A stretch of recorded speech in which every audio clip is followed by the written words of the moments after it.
Hi, you are listening to the Father Support Network podcast. This podcast is for single fathers and fathers in general.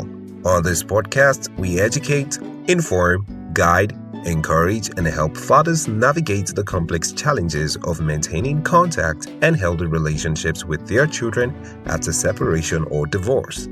Your host is Dr. Michael Uwangba. Michael Uwangba is a father of three who successfully fought for the right of his children to have their father in their lives.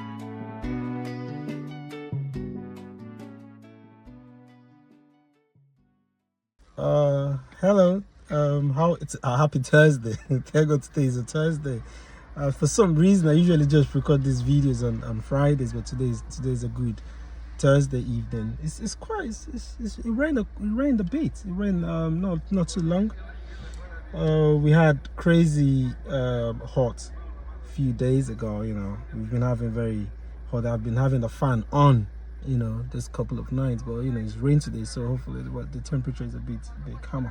So quickly before I step out, I just wanted to react to news I was reading today. I read today of a father of six that was murdered by a woman that he's clearly involved in her ex, and this man is known to the police, and he's endured intense domestic abuse from this woman, and which sadly culminated in his death. This woman stabbed him to death because allegedly a friend of hers saw the guy's profile on a dating site. But back into the story, this woman, the police has been involved several times, where this woman has often gone berserk, where she's fought this guy, hit this guy on the pole with a pole and a leg, chased this guy down the street, pushed him down the stairs, choked him, strangled him, done all kind of stuff.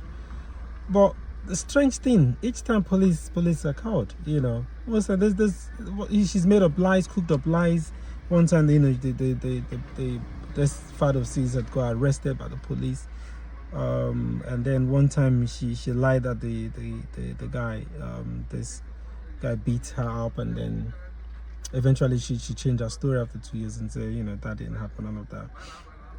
But it's just to challenge the myth where we look at women as a perpetual victim of domestic violence. The majority of domestic violence victims are women and girls, undoubtedly, undeniably. But again, women can be very coercive. Women can be very aggressive. Women can be the aggressor, and women can perpetrate violence. Once we understand that, I think we would leave our society to be able to move forward. But then again, how do we can't put the blame to women. You need to look at the society, and I can't stress this enough. We live in a society that incentivizes this behavior. A girl can't do no wrong. You see, in other situations where police got involved, police never arrested that woman. I've had personal case. I've had throughout the course of my life, I've had amazing relationships, but I've had two particular that were so intense. The last one was police got involved many things, but they didn't. There was never one time that I arrested this lady. Even when this lady will call you, the lady will call you, stalk you, call you like 50, 100 times. Police could see that this person is stalking you. They see this person had made threats of throwing stuff for you. This person has heat. It's not like they can. It's just that thing where I say never hit a woman. And I've got two daughters, and I say to them, don't. Sometimes they do all of that, hit a brother, and I tell the brother, don't hit your sisters. But then I also tell them, you don't go hit a man, because don't hit a male because you feel like, oh, I'm a female. No. Some men are not that gentle. Some men won't tolerate that. But we live in a where we embed, teach our kids those kind of trainings. I think we should change those kind of narratives and educate kids properly and tell a girl you can't do that without consequences. You know, it makes people feel like they can get away with murder. I can just do anything and just make things up. And this also goes into all the things we've been saying, with bringing it back to this Cassie and Puff Daddy stuff. Sometimes I look at it, I was thinking, like, you could say, Puff Daddy was found guilty for prostitution, but the same thing, you say, these women are in OnlyFans. You're on OnlyFans, and what is that? Selling yourself?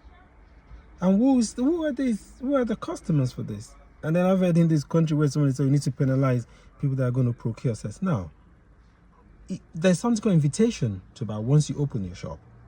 That is not the way. We're just scraping the surface. We're just, we need to really, really go to the roots and say, back to the subject. Let me not derail. The subject is men are and can, and a number of men are victims of domestic abuse. We need to first understand that. And once we understand that, we need to take men suffering serious. I've been there. I've been in situations where verbally, mentally, psychologically, I was in a situation whereby it took God's grace to get out from that situation. It was intense. It was so intense that I was wondering, am I going to run away from where I live? You can't. It was just intense. But again, it's not love. These situations within the context of relationship, these are not love. When women that do that is not love you, they're obsessed, they're possessive.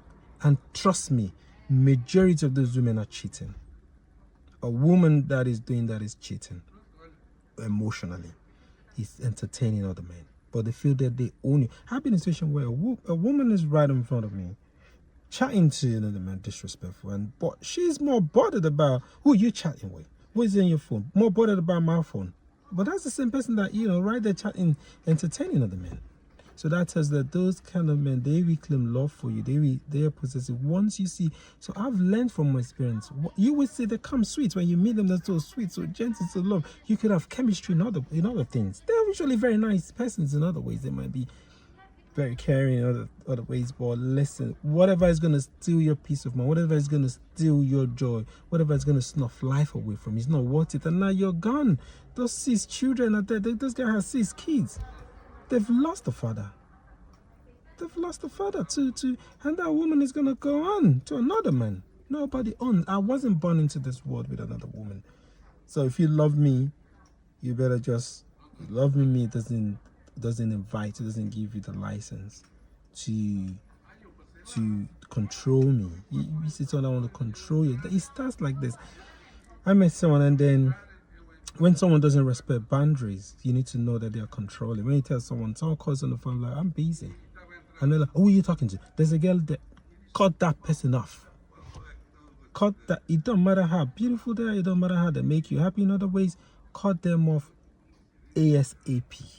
Block them, delete them, cut them off. You don't need that, especially when you have children. You don't want to bring craziness around your children. You don't want to do that. So again, some men say, oh, you don't snitch, you don't talk. If a woman is doing that, call the police. I say to you, the police is there. Call the police. We don't do, man. Now you've been stabbed, you've been killed, you're gone. You need to report. You need to take order. You need to seek help. Men have been told to suffer in silence. Do not suffer in silence. Seek help. Seek the organizations. There are people. Speak to your friends. I remember my friend helped me out. This woman I was talking about was messing with my brain. And sometimes you're taking care of kids. You go primary custody for your kids. You're with 3 kids, and somebody's just trying to make you go gaga. And my friend told me, you need to mind the mental. When I realized and I said, this person wants to control you, wants to destroy you, how to by God's grace and by sheer determination and looking at what matters, like my life matters, the life of my kids, I need to evacuate that situation. It wasn't easy. It's not easy. So the way to do is don't even get into these things, and you will see from the start the red flags are always there.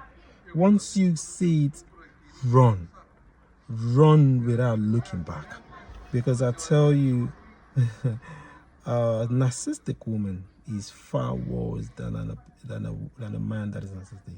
A narcissistic woman, Coverdon is, I'm telling you, it's not about the monsters, it's not about how big they are, it's the torture. The torture is like nightmare. You lose sleep, you lose your peace of mind, you age, you and then you're talking about on top of that one that is violence, that then when a woman hits you and then you let's say you're just even trying to restrain them and they fall or they do whatever, they can then cry and do it. Guess when police comes, who they're gonna arrest? You. Even if she go and slashes herself, you. So don't put yourself, once somebody is, once you raise your voice, once you raise your voice to me, you're gone. Once you just show some level of aggression and like, that's it, I cut you off. I don't tolerate all of that behavior. So I feel saddened for the children that have lost their dad.